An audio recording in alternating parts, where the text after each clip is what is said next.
The air was thick with tension as I stepped out of my friend's house. It was a moonless night, and an unsettling darkness enveloped the neighborhood. My friend Mark and I had just finished watching a series of eerie paranormal documentaries, and the stories of haunted highways and ghostly hitchhikers were still fresh in our minds. "Hey, man, you know what would be crazy?" Mark said. "Let's go for a night drive on Dead Man's Road." I scoffed at the idea. "You can't be serious, Mark. Dead Man's Road is just an urban legend. Besides, it's midnight, and that place gives me the creeps." Dead Man's Road had earned its ominous reputation because of the numerous paranormal stories associated with it. It was a long, desolate stretch of road that wound through a dense forest. Legends spoke of ghostly apparitions, strange noises, and even the disappearance of travelers at night. Mark was not one to be easily dissuaded. He grabbed the car keys and dangled them in front of me. "Come on, man, it'll be an adventure. We'll debunk those silly stories once and for all." Reluctantly, I agreed, and we set off into the unknown. The car's headlights pierced the inky darkness as we turned onto Dead Man's Road. The dense trees seemed to close in around us, their branches creating eerie, shifting shadows on the asphalt. As we drove deeper into the forest, an oppressive silence settled in. My unease grew with every passing mile. "See, nothing's happening," Mark said, attempting to break the silence. "All those stories are just made-up nonsense." I nodded, trying to convince myself that we were safe. But just then, the car's headlights flickered and dimmed for a moment before returning to full brightness. My heart raced, and I gripped the edge of my seat. "Did you see that?" I asked. Mark chuckled nervously. "Probably just a loose connection or something. No big deal." I wanted to believe him, but something about that momentary darkness felt ominous, as if the road itself were warning us to turn back. As we continued driving, I couldn't shake the feeling of being watched. Shadows danced at the periphery of my vision, and I could have sworn I saw figures darting between the trees. I turned to Mark, who looked equally unsettled. "Maybe we should turn around." Mark hesitated but finally agreed, slowing the car to execute a U-turn. That's when we heard it, a chilling, otherworldly wail that seemed to emanate from the forest itself. The sound was like nothing I had ever heard before, a mournful cry that sent shivers down my spine. "Mark, what the hell was that?" He was pale, his hands gripping the steering wheel so tightly that his knuckles turned white. "I don't know, man, but let's get out of here."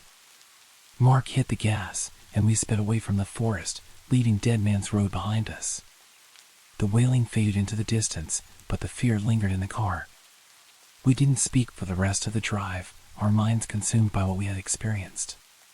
When we finally arrived back at Mark's house, we both sat in the car, trying to make sense of it all. "I told you we shouldn't have gone there." Mark nodded. "I know, man. I know." Over the following weeks, we tried to forget about that night. But the wailing and the shadows haunted our dreams, a constant reminder of the inexplicable terror we had encountered. We scoured the internet for any information about Dead Man's Road, hoping to find an explanation for what we had experienced. What we discovered sent a chill down our spines. Dead Man's Road was named after a tragic accident that had occurred there decades ago. A bus carrying a group of children had veered off the road, crashing into the trees. There were no survivors, and the children's wailing spirits were said to haunt the forest to this day. We couldn't believe it, the legend was true. We had unwittingly driven down a road plagued by vengeful spirits, and the wail we heard was the collective anguish of those lost souls. Mark and I decided to share our story with others, hoping to warn them about the dangers of Dead Man's Road. But even as we tried to move on, we couldn't escape the feeling that the spirits we encountered that night still watched and whispered from the shadows.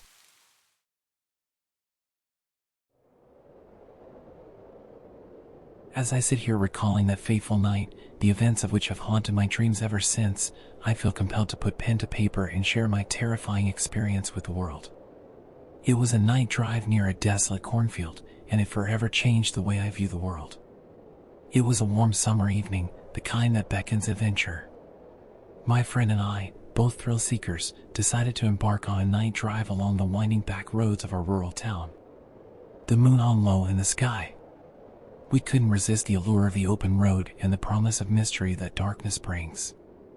We hopped into my old pickup truck, its engine purring to life as we headed out into the unknown. Our plan was simple: drive until we felt the need to turn back, with no set destination in mind. We brought along a mix of our favorite music, filling the truck's cabin with the sounds of rock and laughter. As we cruised along, the dense wall of cornfields that lined the roadside seemed to stretch on endlessly. The corn stalks rustled in the gentle breeze, creating an eerie symphony that set the stage for what was to come. Time passed, and the initial excitement of the adventure began to wane. The monotony of the cornfields and the rhythmic drone of the engine lulled us into a drowsy state. Jason reclined in the passenger seat, his eyes now half closed, while I struggled to keep my focus on the road ahead. That's when I saw it, a faint, flickering light in the distance. At first, I dismissed it as a trick of my tired eyes, but it persisted, growing brighter with each passing second. It seemed to be coming from somewhere deep within the cornfield, its source hidden amongst the towering stalks. I nudged Jason awake, his groggy eyes squinting at the strange light. "Do you see that?" He rubbed his eyes and stared ahead. "Yeah, what is that?" We decided to investigate, our curiosity overtaking any fear that had begun to creep into our minds. I parked the truck at the side of the road, and we grabbed our flashlights, leaving the engine running. We cautiously entered the cornfield, pushing aside the dry leaves and stalks as we followed the flickering light. It danced and weaved, leading us deeper into the labyrinth of corn. The minutes turned into hours, or at least it felt that way, as we pursued the elusive light. It grew brighter, casting an eerie glow that seemed to pulsate with a life of its own. We had long since lost sight of the truck, but our determination to uncover the source of this strange phenomenon kept us moving forward. As we pressed on, we became aware of a low, murmuring sound that seemed to emanate from the very earth beneath our feet. The cornfield itself seemed to be alive, whispering secrets that we couldn't comprehend. Goosebumps prickled my arms, and I could see the unease mirrored in Jason's eyes. Finally, we reached a clearing within the cornfield, and there, before us, stood an ancient oak tree. Its gnarled branches reached out like skeletal fingers, and hanging from one of its lower limbs was a lantern that emitted the flickering light that had led us here. As we approached the lantern, the murmuring grew louder, and the air grew cold. I shone my flashlight around the clearing, and that's when I saw them, shadowy figures, their forms shifting and indistinct.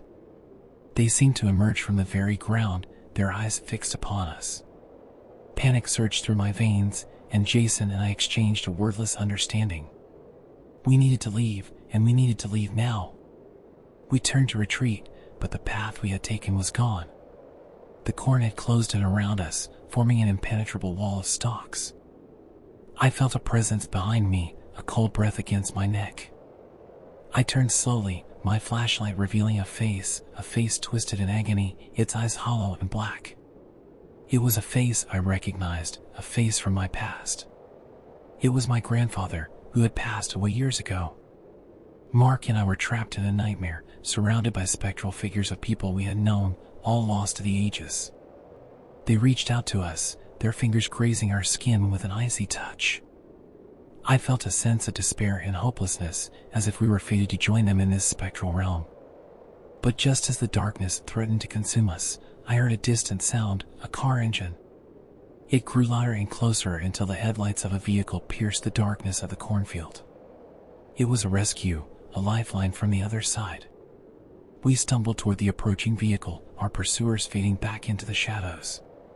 The driver, a kind-hearted farmer, helped us out of the cornfield. His expression was a mixture of concern and disbelief at our harrowing tale. We never returned to that cornfield, and the memory of that night still sends shivers down my spine.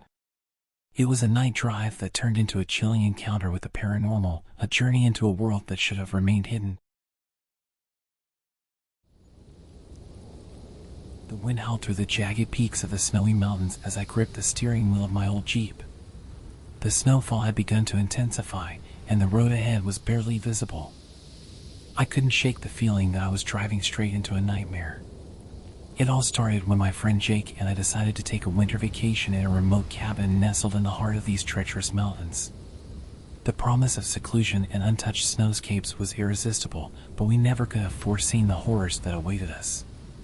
As we left the last hint of civilization behind, the landscape became increasingly desolate. Tall pine trees stood sentinel on either side of the road, their branches weighed down by the heavy snow.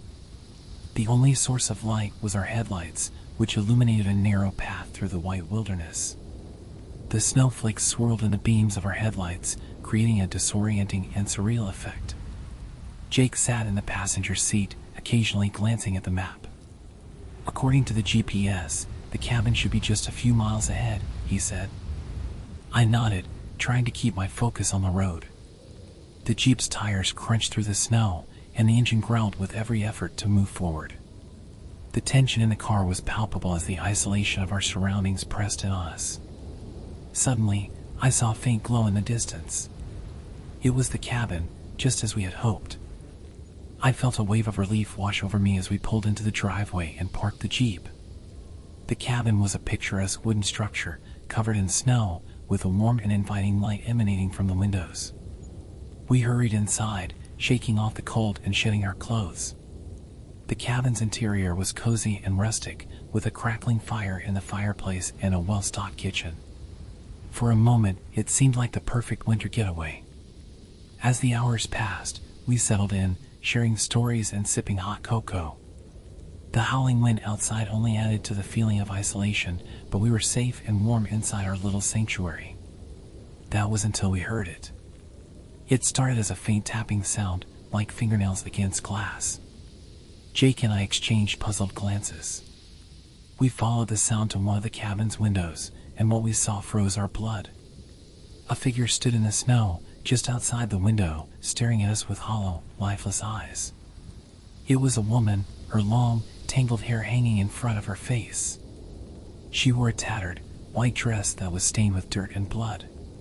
The tapping sound came from her bony fingers as they rhythmically scratched against the glass. We stumbled back in terror, trying to make sense of the impossible. There was no way anyone could have traveled through the blizzard to reach us, and yet here she was. Jake grabbed a flashlight and shone it on the woman, hoping to get a better look, but she simply continued to scratch at the window. Jake whispered, "We have to let her in. She must be freezing out there." I hesitated, torn between the instinct to help and the overwhelming sense of dread that had settled in my chest. Reluctantly, I reached for the cabin door and opened it just a crack. The freezing wind rushed in, carrying with it a bone-chilling cold. The woman, without a word, stepped inside. Her presence was unnerving, and her eyes never left ours. We offered her warm clothes and food, but she made no attempt to respond or acknowledge our gestures of kindness. Instead, she continued to stand there, staring. Time passed, and the woman never spoke.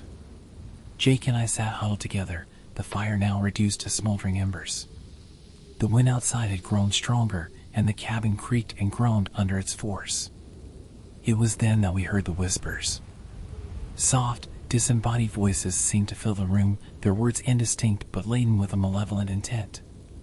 The atmosphere grew thick with an unexplainable dread, and I could feel the weight of something sinister pressing down on us. As the night wore on, the woman's presence became increasingly unsettling. Her eyes seemed to glow with an otherworldly light, and her gaze bore into our souls. We knew we had made a terrible mistake by letting her in, but there was no way to undo it. In the early hours of the morning, the storm outside finally subsided. The woman, as suddenly as she had appeared, turned and walked out of the cabin. We watched her through the window as she vanished into the snowy wilderness. We wasted no time in packing our things and fleeing the cabin. The sense of relief we felt upon leaving that cursed place was overwhelming. We drove back through the snowy mountains, leaving the nightmare behind us. To this day, I can't explain what we encountered in that cabin. Was it a vengeful spirit, a lost soul, or something far more sinister? All I know is that the memory of that night drive in the snowy mountains haunts my dreams, a chilling reminder that some horrors are beyond.